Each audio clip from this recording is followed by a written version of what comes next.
Breaking news! Today is October 30th, 2001, but it feels more like 1984. And here's why. The US government is trying to invade your mind. The U.S. Patriot Act has just come into effect, and some of the sections are disturbing. The Patriot Act allows for the federal government to listen in on all of your personal business. This act allows for the monitoring and seizure, as well as dissemination of all the things you say and do on an electronic device. Your calls, messages, videos, pictures, and personal life are laid bare for the government to do with it what they will.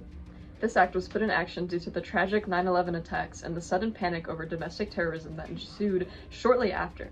Congress approved this bill before they could even read the whole document. The original purpose of the act was to combat domestic terrorism within our great nation, but it seems like a tactic to establish Big Brother right here in America. The umbrella terms such as domestic violence and electronic surveillance sound good in theory, but this allows the feds to call anything they want domestic terrorism and monitor whoever they feel like hunting. You may be asking, well, who gets to see all my stuff? The answer to that is simple.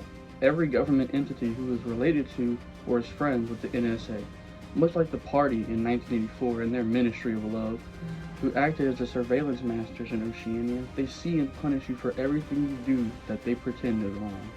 If you're a little lost on the references, the novel 1984 was written during the McCarthyism era in the 1950s.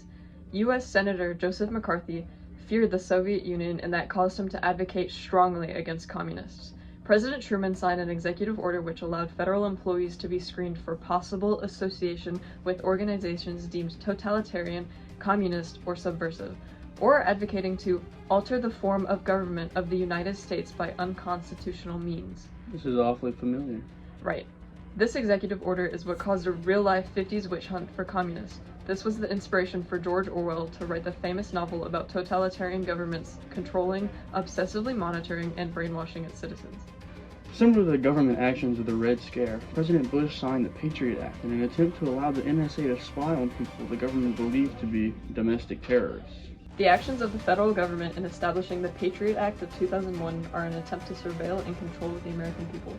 1984 and the party is what the government will become if this continues, and the attempt of the party to control Oceania are virtually synonymous with the actions of today's government.